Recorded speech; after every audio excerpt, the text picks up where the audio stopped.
Greetings, everyone. Welcome to the Job and Life Skills Bootcamp. Seek it and keep it. I'm Dr. Palmer with AmeriCorps Vista. FYI, VISTA stands for Volunteers in Service to America.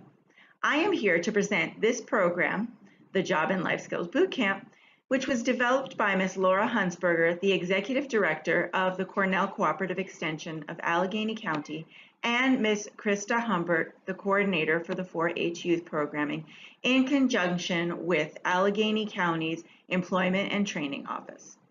Welcome again to the Job and Life Skills Bootcamp. Seek it and keep it.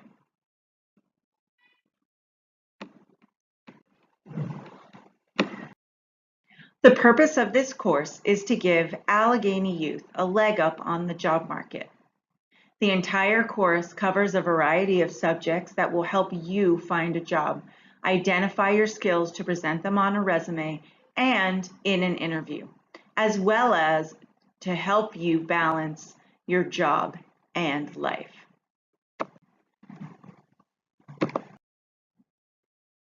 Each of the 4 lessons will have different objectives. Lesson A's goals are for the students to be able to 1. Establish preliminary goals. 2. Identify qualities of a good worker. 3. Identify personal skills. And 4. Find job leads.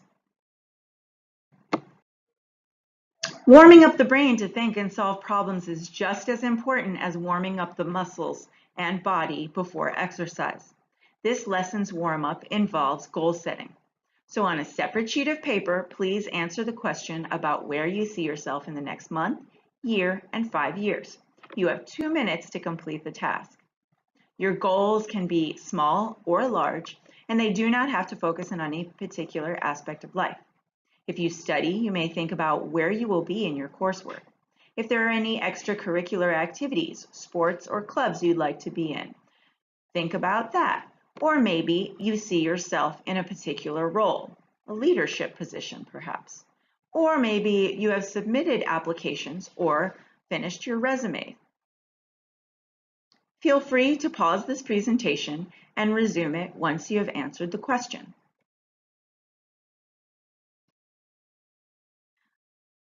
So, why is it important to ask these questions? Well, this activity gets you to think about the path you want to go and what skills you will need to develop in order to meet each goal. Additionally, thinking about short and long-term goals show how they might relate to each other. Here we begin to think about the qualities an employer seeks in a worker. What skills or qualities have the adults in your life, such as teachers, coaches, or community leaders, helped you develop that a potential employer might seek? For what qualities have you received praise? Perhaps you are always on time, respectful, or patient. Take about 5 minutes to list the qualities that most apply to you. Feel free to pause this presentation. According to the Bureau of Labor Statistics, a government website, people born between 1957 and 1964 held an average of 10.8 jobs between the ages of 18 to 44. As of May 2018, Allegany employment was 5.3 according to the Bureau of Labor Statistics. This means that you will probably have multiple jobs throughout your working life, and the worker qualities and skills that you'll develop will develop with you. So now think of what attributes that you have listed might align with your goals that you made from the very first warm-up.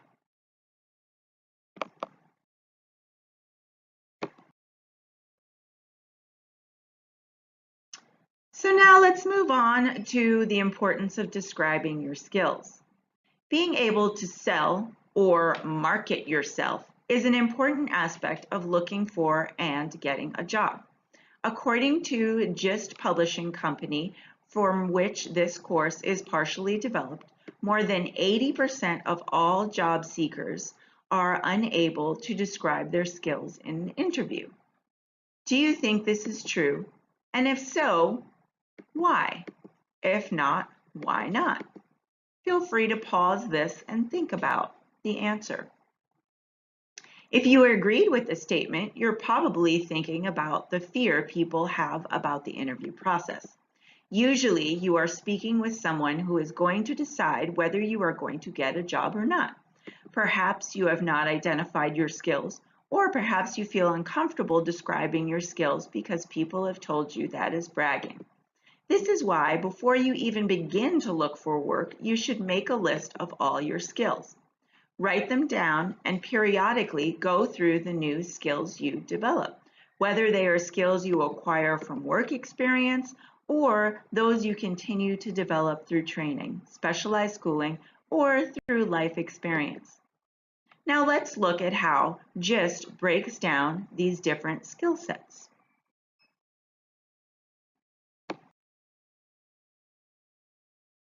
There are many ways to divide different types of skills. This is just one way. There is no right way. However, for the purpose of this course, we will use the GIST skills triangle, which breaks down skills into 3 types: skills management, job-related, and transferable. Let's look and explore these in detail. If you are using the GIST book, as you go through the lecture, you may fill the chart out in Chapter 3, page 18.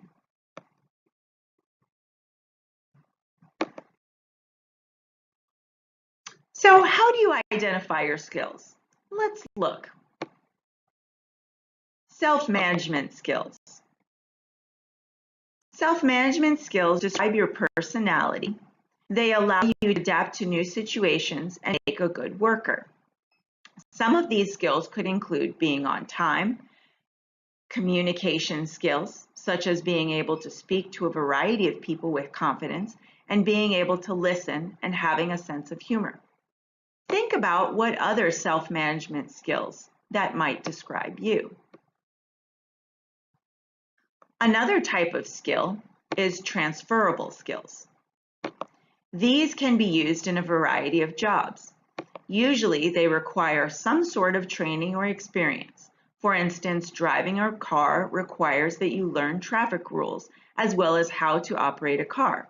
Sometimes special classes are offered, such as driver's ed or specialized driving courses, like those required for a CDL, commercial driver's license, to drive an 18-wheeler or a public bus.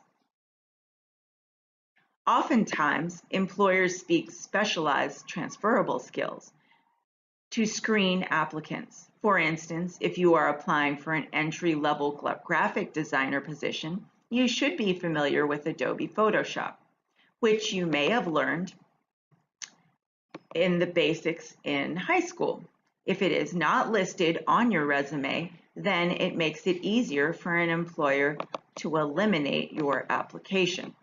Remember, employers often receive many more job applications and resumes for a job than there are jobs available, and it is often easier to find what is wrong with an applicant than it is to find what is right.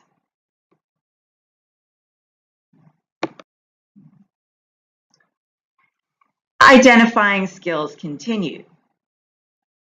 There are also job-related skills.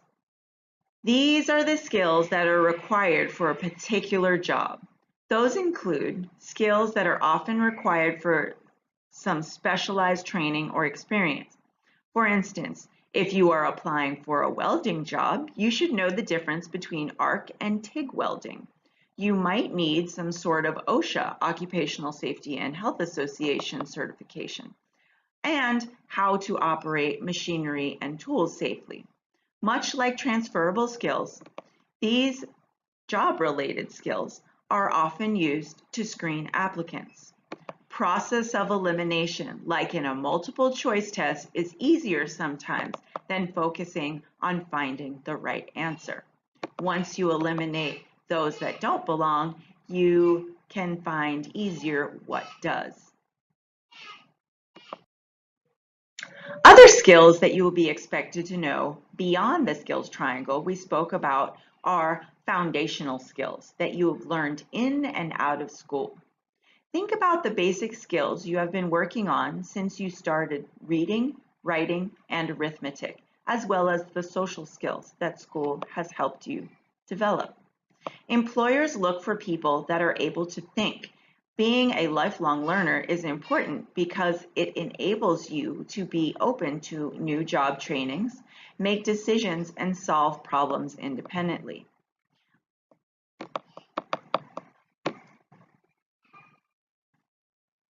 Lastly, we all develop personality traits such as responsibility, honesty, self-control, and self-esteem, and they are built in a variety of places beyond school. If you attend religious services regularly, volunteer, or are part of a sports team or special interest club, these are all potential ways for you to develop these skills.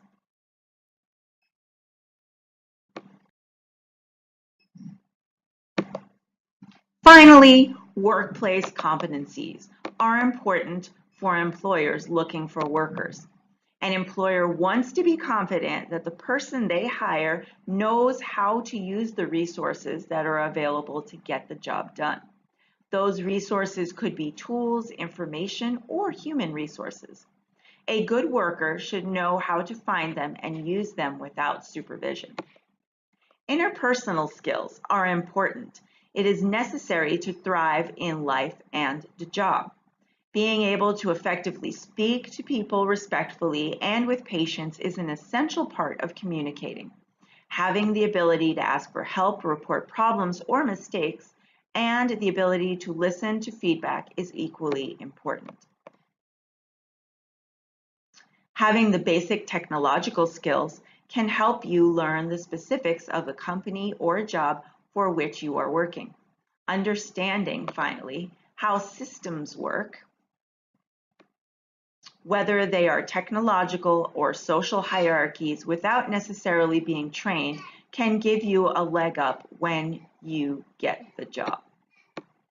Finally, being able to process information and put it to use regardless if you are working for a lumber company and processing the rate at which trees are growing and when they will be ready to cut for lumber, or if you are a receptionist gathering information for clients to be transferred to various departments within your company, you will be processing information and choosing how that information is used and disseminated, or whether it's discarded.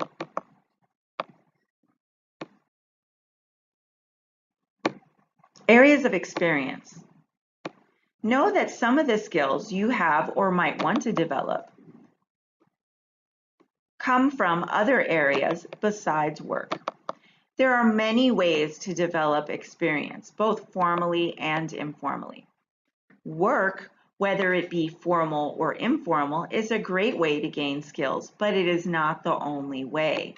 If you have never had a job that you got paid for, whether it was babysitting, lawn work, or had a title in the service industry, your experience in school and extracurricular activities can help you develop confidence, teamwork, and leadership skills that a potential employer will be willing to seek.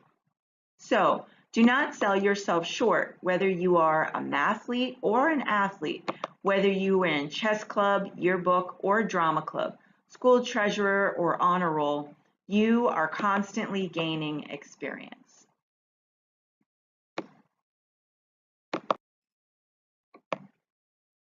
Even if you do not participate much in school activities, your hobbies, family responsibilities, and community activities can be counted as skills building and areas of experience that you might want to record on your resume. Being part of a large family and caring for siblings, working with granny or on sewing projects or grandpa with construction, being an usher or a reader at church, or volunteering for the fire department can help you learn responsibility, hard work, and oftentimes specialized knowledge that will be sought after in a formal work setting.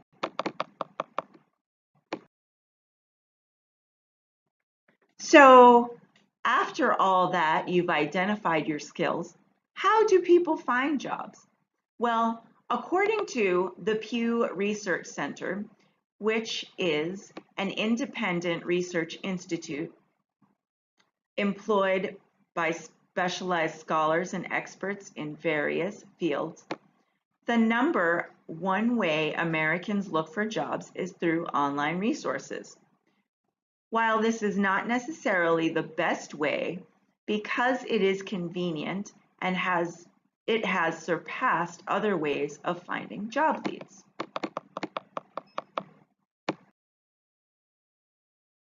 If you are going to use the internet as a job search tool, there are many ways to make your searches more effective.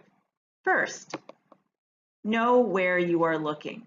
Google is a great place to start, but there are other search sources such as Career Builder, Monster.com, and Indeed.com.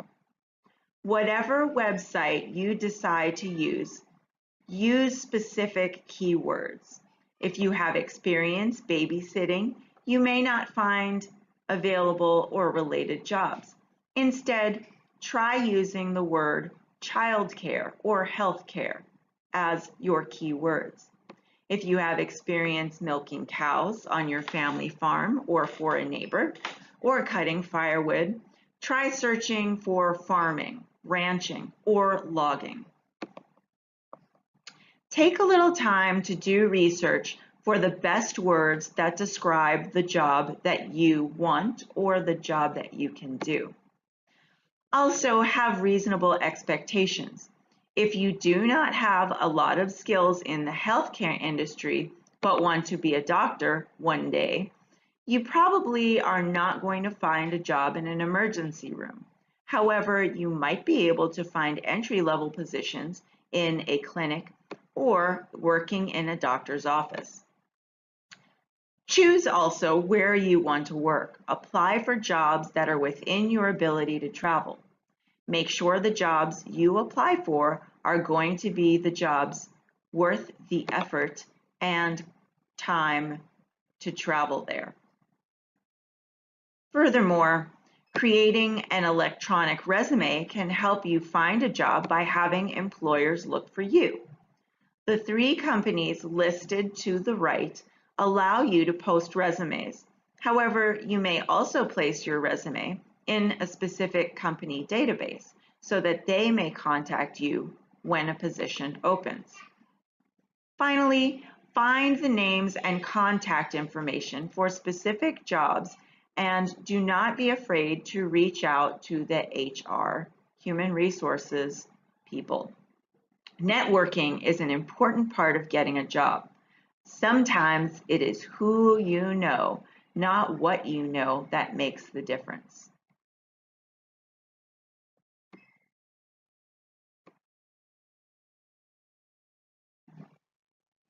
Beyond the internet, newspaper and classifieds, both online and in print, will have the latest jobs in your area. Feel free to go into local businesses and ask employers for applications. Some places have employment agencies, such as Allegany County Employment and Training, or unemployment offices. These organizations will help you search for jobs and develop resumes, but they will also help you set up interviews and give you job hunting advice. Your school counselors and human resource departments are also valuable sources of information. And finally, mailing in your resume directly to a job posting can help increase your chances of landing a job.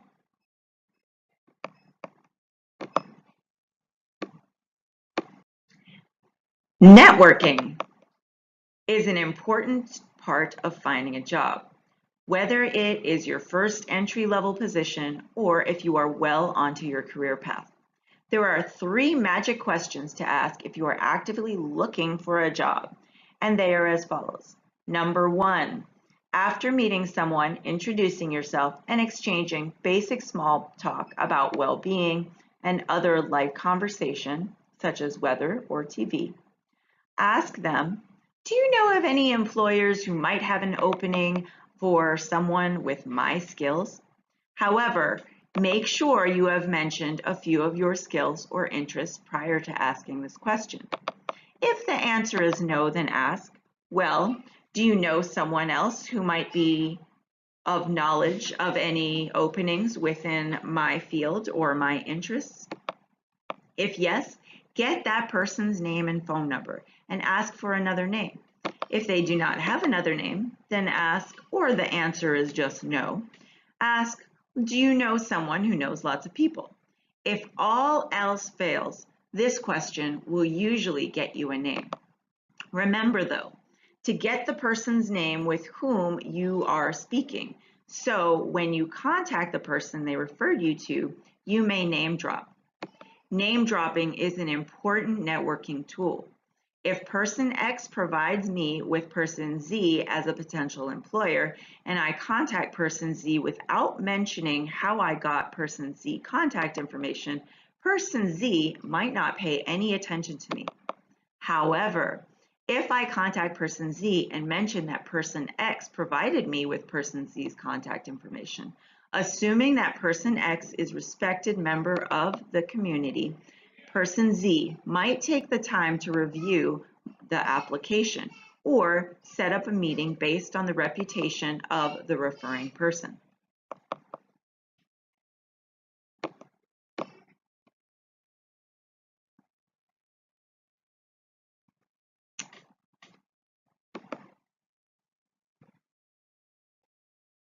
So to conclude, you have more to offer than what you may realize. Establish short and long-term goals to help you understand what steps to take now for your future self. If you have never worked, know that your personal interests and hobbies can help you build the skills you need to get a job. And finally, there are general attributes that everyone needs in order to get and keep a job. With that said, have a wonderful rest of your day and thank you for listening and engaging in the presentation.